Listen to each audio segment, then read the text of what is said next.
Good morning to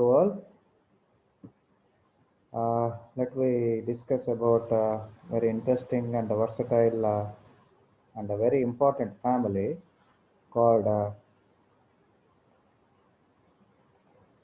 Poaceae. Well, Poaceae is a very important family in the monocotyledon family. Uh, in this session, we'll discuss about diagnostic features of the monocotyledons of taxonomical importance, distribution and classification of Poaceae, general account of Poaceae with the technical terms, vegetative and reproductive characters of the Poaceae, floral diagram and formula of the Poaceae, and its economic importance and diagnostic or salient features of the Poaceae family. Well, before going to monocotyledon families, begin with Poaceae, let us have an idea about the monocots, how these monocots are differ from dicots. Well, monocots are usually herbs, except Aracaceae members. Almost all monocots are herbs only with primary growth. Even secondary growth is less, but if secondary growth is reported, then it is called anomalous secondary growth in case of monocots. Well, monocots usually possess simple leaves and also adventitious root system. So these are the basic differences compared to the dicots. Dicots may be herbs, shrubs, trees, but monocots usually herbs with primary growth, rarely with anomalous secondary growth, with the simple leaves, with adventitious roots. So this is about monocots. And second difference or distinguishing feature of the monocots is usually the perennial monocots usually possess underground stems in the form of rhizomes, tubers, stolons, suckers, and cones. Well, as already told you, the monocots leaves are simple with a usually parallel venation, entire margin. The monocot flowers are trimerous flowers with bracts, usually bracts will present. And very interesting and important thing is monocot flowers usually possess, not in all the time, but in general, staminodes. Staminodes means sterile stamens. Well, the pollen grains of monocots may be monocolpate or monocolporate. Well, usually the monocot, the name itself is telling cotyledon. Monocotyledon means a single cotyledon is present in the seed. So these are the basic criteria or characters to be taken to be considered as a monocot of like Poaceae members.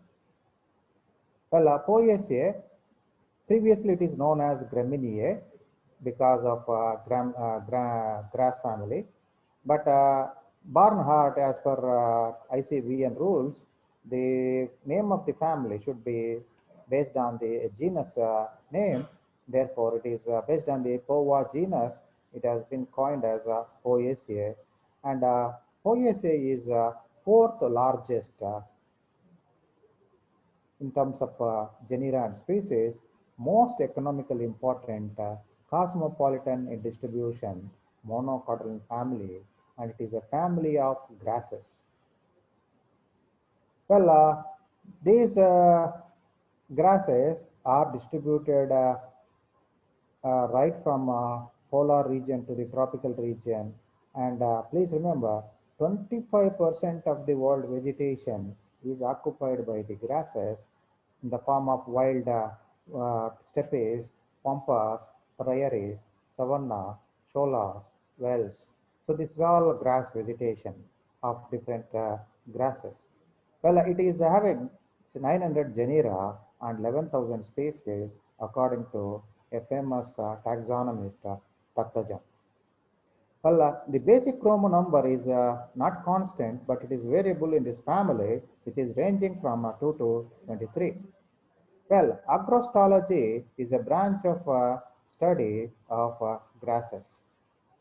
Well, as you know, POAC members are rich with starch and carbohydrates, but in addition to that, they may also possess cyanogenic compounds and alkaloids.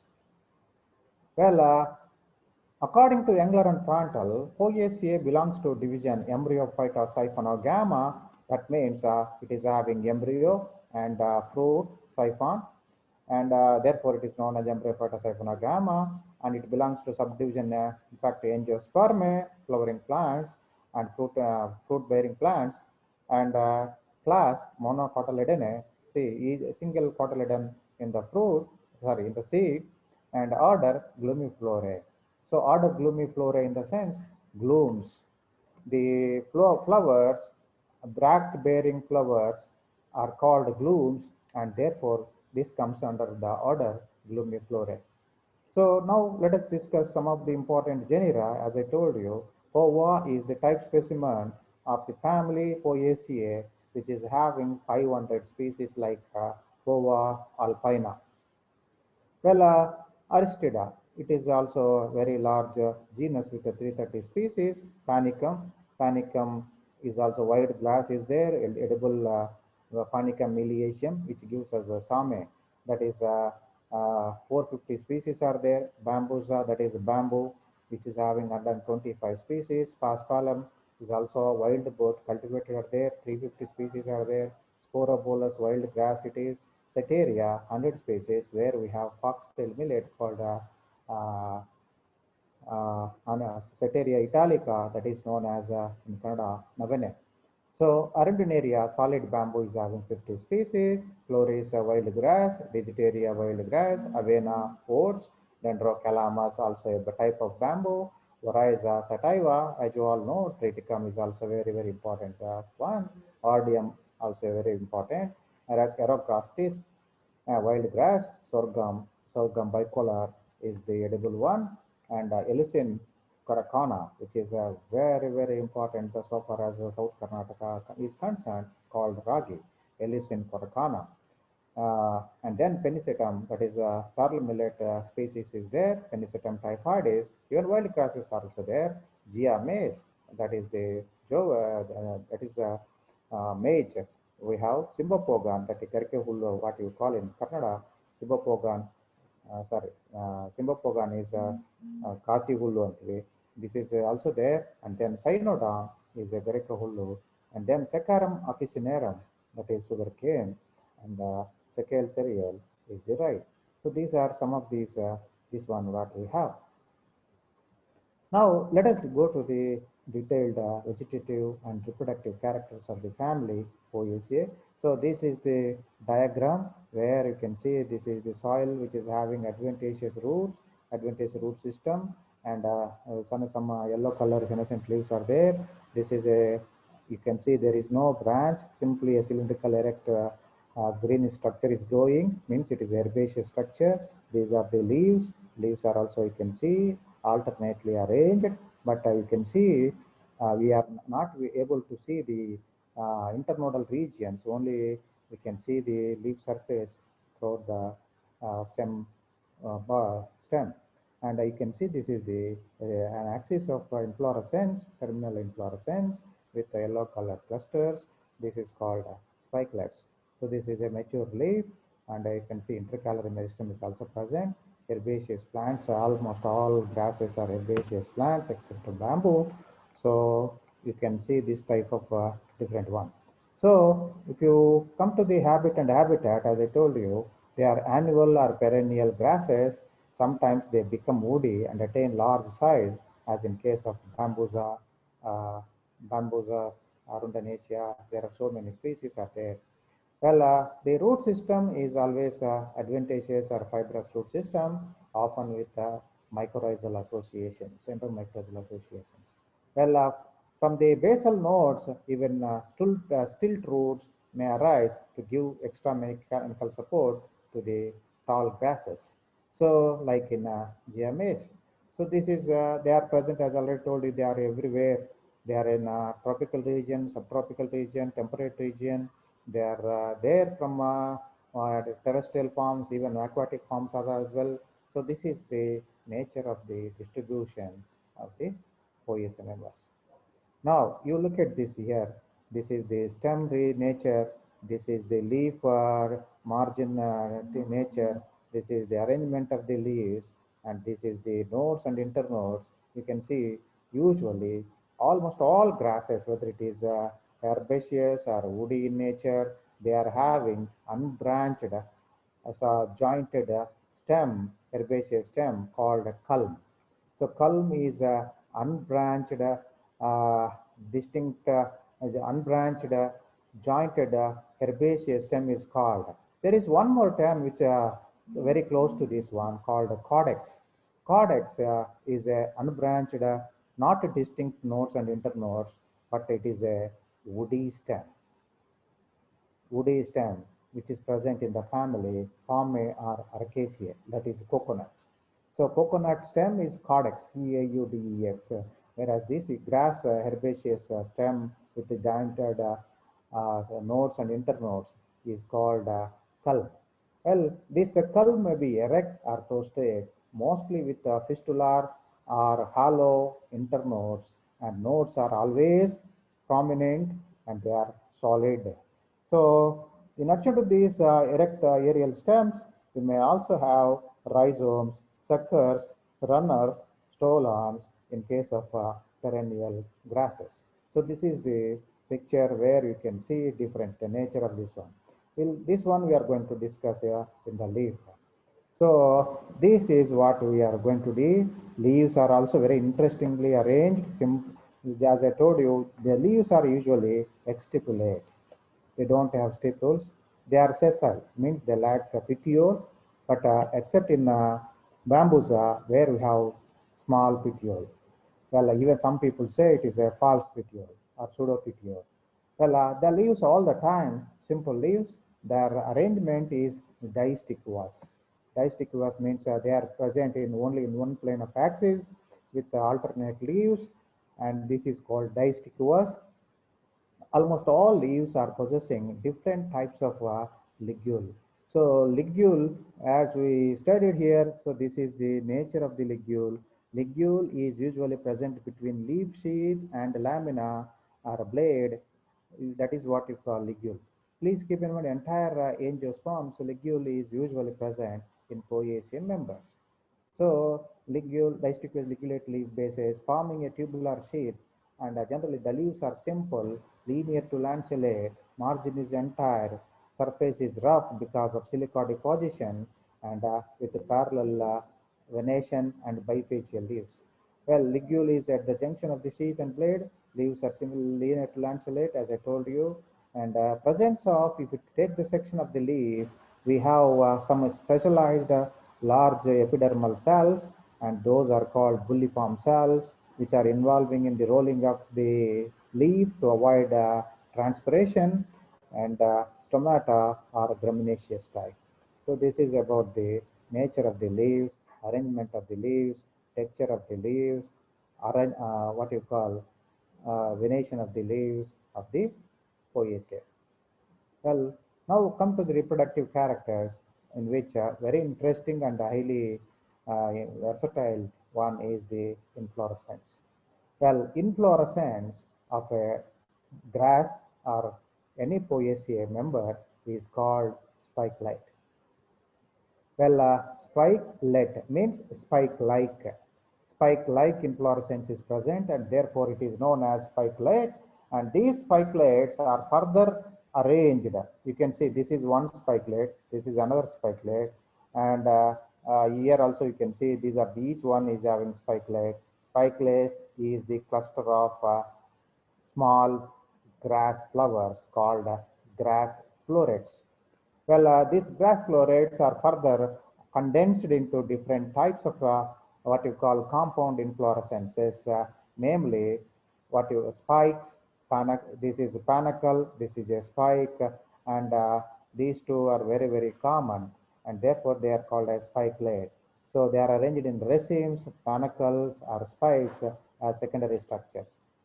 Spikelets either sessile or pedicellate. So here you can see this is the stalk is there, therefore it is known as as you know, the panicles stalk, and this is the spike stalk. Okay, this is known as rachis. This stalk of the compound inflorescence is called rachis, and each spikelet is having another axis. This is called as rachilla. For example, this is the pedicel small portion. This portion, whatever is there, called as rachilla or rachilla. So rachis is the axis of these secondary inflorescences. Spikelets are variously arranged on the rachis. They may be in the form of very clusters. They may be loosely arranged. They may be different types of pattern depending on the species. Well, spikelets may have only bisexual flowers, or may have both bisexual and female flowers, or either of male and female flowers. So this is a simple structure, a single size spikelet structure. You can see these two basal one are actually bracts, and the lower glume, upper glume. These two do not have any flower. These are called basal glumes, are usually sterile glumes, and these glumes is equivalent to bracts, and these bracts, based on these glumes only, this family comes under order Glumiflorae. Flowers are in the glumes. That is how the meaning is there. So now if you look at the fertile glumes, each fertile glume, this is one fertile glume is having one flower. This is another fertile glume is having one more flower. But these flowers are not so attractive, and they are very microscopic, and therefore they are referred as florets, grass floret. Grass floret means grass flower. So now let us go to the what you call, this is how, depending on the species, the arrangement of the spikelets either in the panicle or in the spike are arranged like this. So this is the rachilla, these are the florets, grass florets. Depending on the genus and species, you will find this type of cluster condensed structure or loosely arranged structures. You can see each spikelet, as I already told you, is having small stalk called rachilla, on which the glumes are present in two vertical rows, either in this distinctiously or oppositely or in whorls. The basal two glumes, as I already told you, are sterile and bear no flowers and bear nothing in their axils. And the upper and distal one are fertile, and each one subtended by a simple flower in its axis or axil called grass floret. The fertile bract or glume is called lemma. Lemma is the lower, greenish, keeled, narrowed, a larger bract with or without arm. Palea is the bracteole, but nowadays it is also considered as a bract or bracteole or a bract is the upper and smaller thin membranous structure which has a two wheel and partially enclosed by the lemma. So lemma and palea, which are equivalent to bract and the bracteole respectively, are present. Well, very interestingly, the perianth of grass flower or floret is greatly reduced, and it is modified into scale-like structures, maybe two or three, sometimes absent, called as lodicules. So lodicules are highly reduced, and the modified membranous or scale-like structures, maybe two or three, sometimes absent as well, present between the fertile legumes and the rachilla. So you can see here in this diagram, these are the stamens. You can see the pendulous stamens, you can see, and this is the lemma, and this is the palea. You can see dotted lines are indicating the veins. Two veins are there, and this is the what you call gynecium, and the basal portion is swollen, style is very short, and you can see the style and stigma are not so distinct, but here it is four type, means two stigmas are there. Stigmas are having airy structure or brush-like structure, feathery stigmas are there. So this is, you can see this is the bracteole or lower, the upper this one, and odd number of veins are there, more than two, and you please keep in mind these may have on. You can see on is there. So that is what I mean. Lemma and Pelia both are very very important structures. In between these two, we have, you can see these two lobes are there, small reduced structures are there. Those are called lodicules. That means this flower is having two carpels containing gynecium and two perianthropes containing this one, but stamens three you can see here. So this is how a single floret, dissected floret of a grass is in showing by very, very microscopic structure. We cannot see with our naked eyes. We have to use minimum dissection microscope in order to see all the structures, including lemma, pelia, okay, perianth, andrecium, and gynecium of the grass flower or grass floret. So this is usually the gas floret may be pedicellate or sessile, bracteate. As I told you, lemma is present, bracteolate, palea is present, microscopic. Since we are very very small in size, we can not able to see with our naked eyes. Are conspicuous, bisexual, or unisexual, depending on the genus and species. It may be trimerous, usually trimerous. Uh, Zygomorphic, chlamydias, perianth is there, but it is the reduced to mud lodicules, monochlamydias, and hypogynous. So this is the description of the grass floret.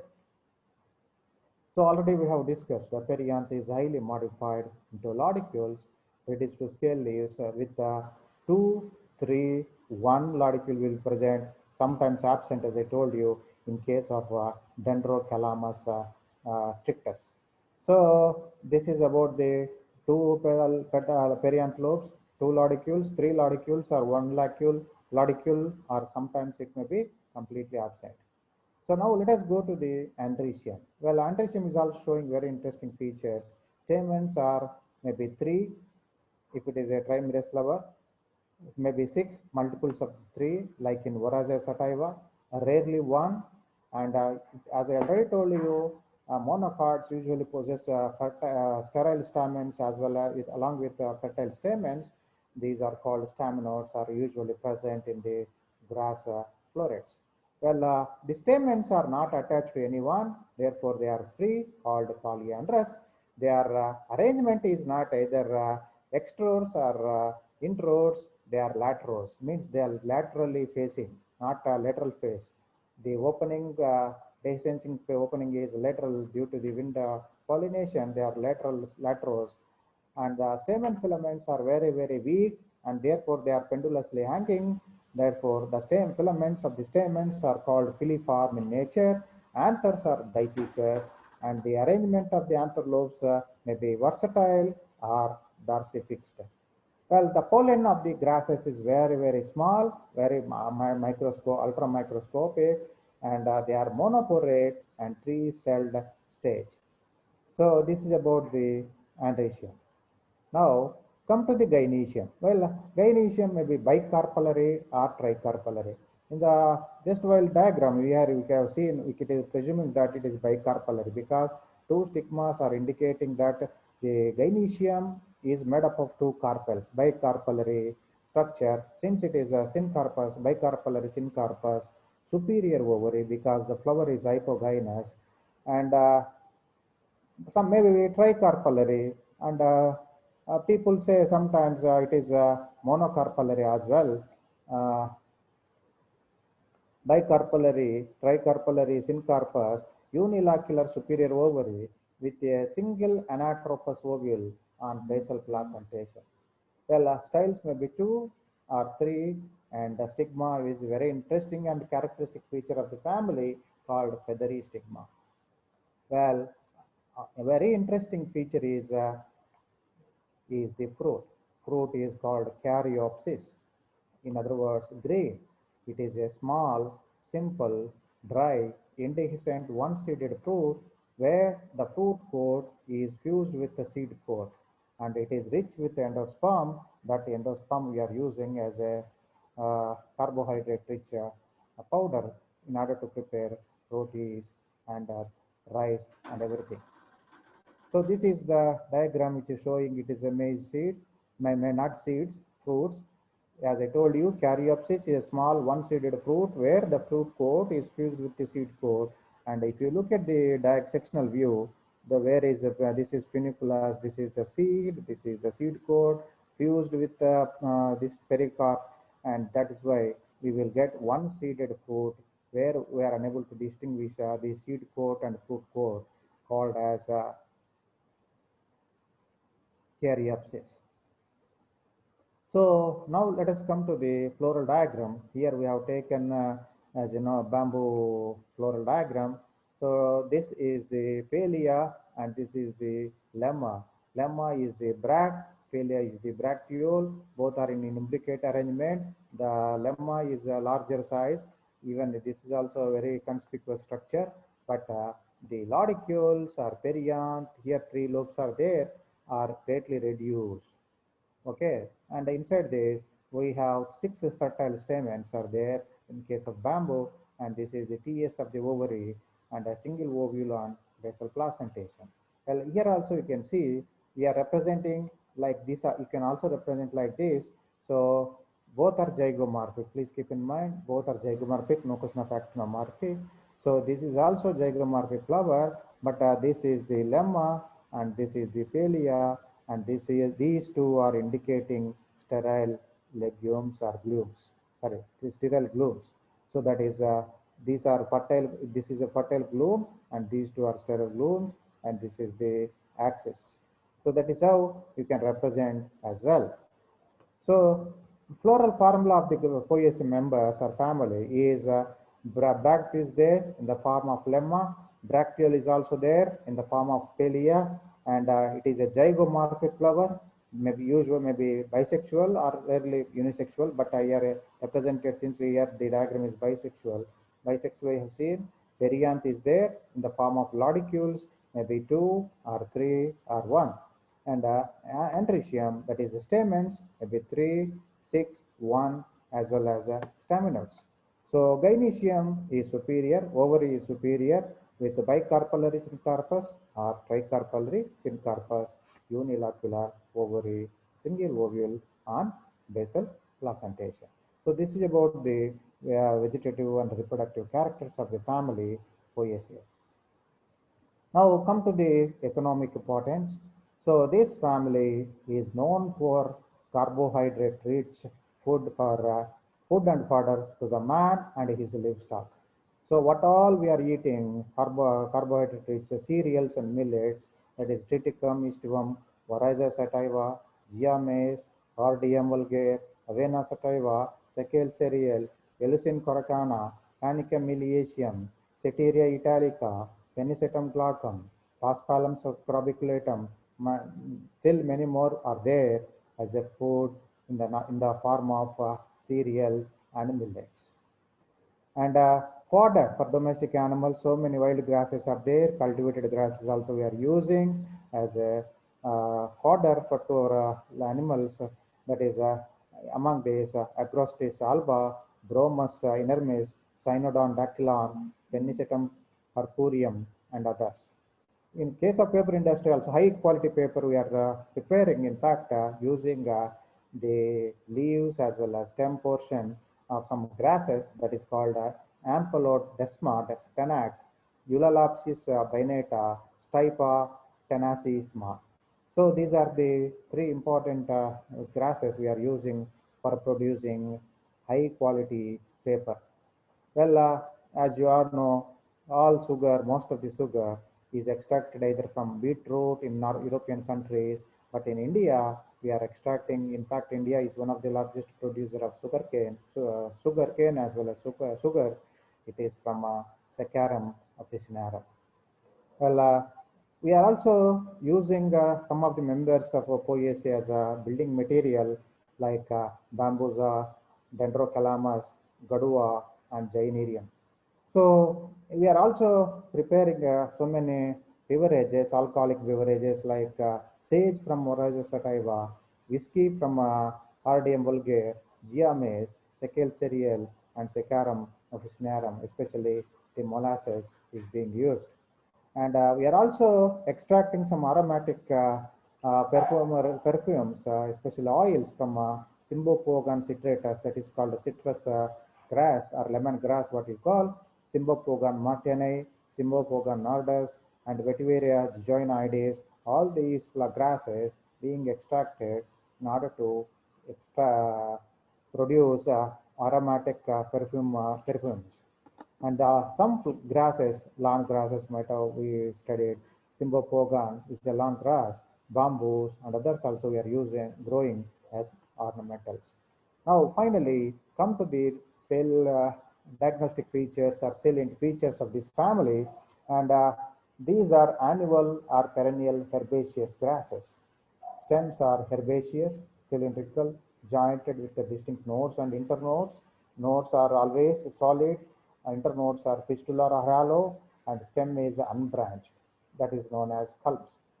Leaves are simple, alternate, distichous, ligulate. Prominent sheath will be sheath-based, and the shape of the leaves is linear to lanceolate, bifacial or parallel with parallel venation. Inflorescence is spikelate, present in the form of spike, panicle, racemes. Spiculate with a pair of basal sterile glutes followed by one to many fertile glutes possessing florets. Florets are microscopic, unisexual or bisexual, trimerous, zygomorphic with a lemma, palea, lodicules, hypogynous. Stamens may be 3 or 6 or 1 with versatile anthers. Stigma are feathery or plumose, maybe 2 or 3. Fruit is always caryopsis and it is a small one-seeded fruit with indehiscent fruit with where the fruit coat is fused with the seed coat. So this is about Poaceae. Thank you, one and all.